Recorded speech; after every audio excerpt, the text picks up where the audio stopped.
everybody, Dan Benamoz here. I want to talk to you about, spend a few minutes and talk to you about the direct mail postcard campaign.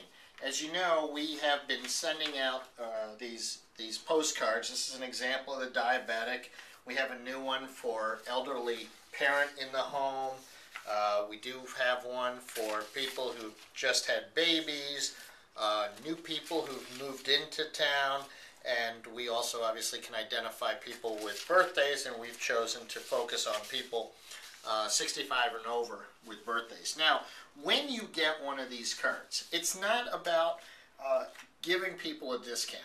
I mean, we're going to be able to track this information, who's coming in, but these are going to, I want you to understand that these are going typically now to non-customers. And it's very important. What we're trying to do is make an impression on them so that they'll want to come back. We're not looking to give away free stuff just to give away free stuff. What we're trying to do is win their business. So this is an opportunity when they come in and you recognize the fact that they have these discounts. You definitely want to make sure that you do whatever it takes.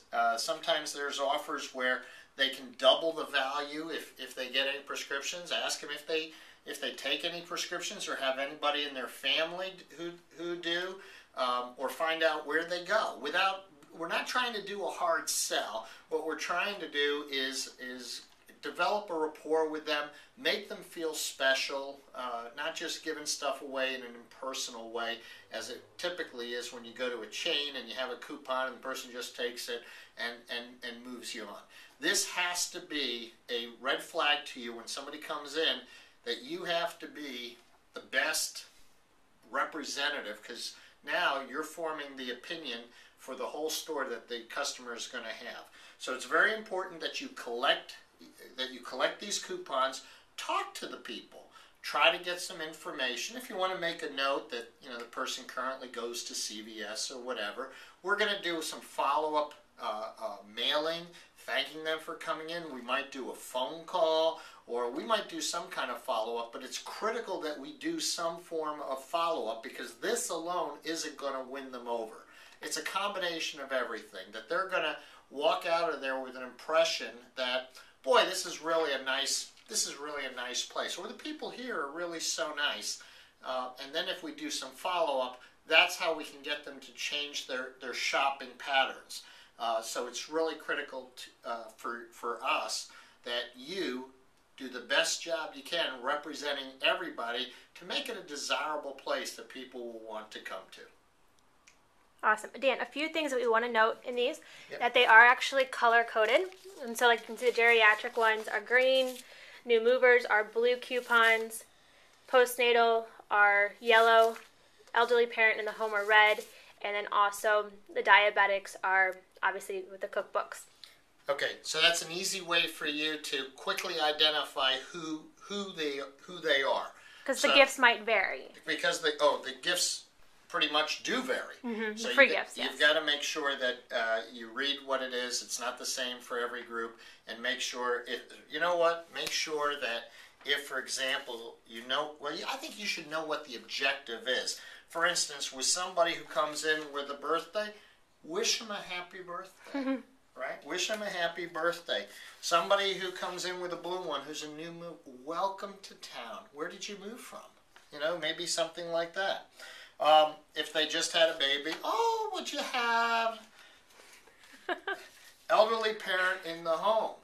Let's not assume that they do, because sometimes this data it's usually right, but we want to make sure you don't offend somebody. It's like going up to a woman and saying, oh, you're pregnant, what are you doing? And she's not. So you got to be careful that you don't offend somebody. So we want to make sure, it says elderly parent in the home. We want to make sure that it's not a 90-year-old person and you're saying, oh, you have an elderly parent in the home, when they're obviously the individual. So be aware of that.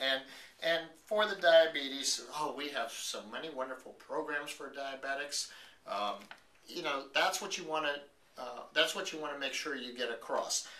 Find out from the store owner, whatever, if you're offering any kind of follow-up gifts, because what we're trying to do is get the people back into the pharmacy counter In some cases, we're doubling it if they get prescriptions.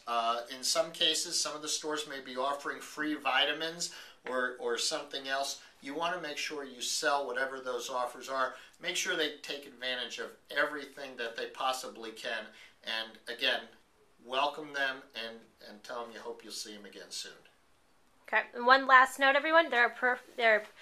Their coupons come out, and so what we'll need you to do is to collect those, because as you may notice, they have barcodes on the back, and you can actually submit those to Brad Kent, and I'll provide that email address, or the address in the email I'm going to send to you, and they're going to actually be able to track who's coming into the pharmacy, and so that's another way that you can follow up with them and send the thank you notes asking them for their business. And one other thing with this, we have stores who get a lot of people who come back a second and third time and win them as customers.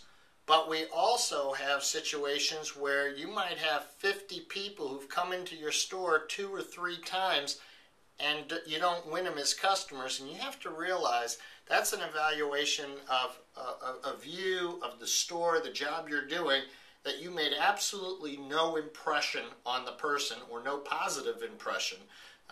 So we want to make sure we reverse that. Get as much success from this program as we possibly can. So you've got to be on your A game with these people. Of course, we hope you're on your A game with everybody all the time, but we want to make sure that we give them proper attention so that they will notice us and want to come back.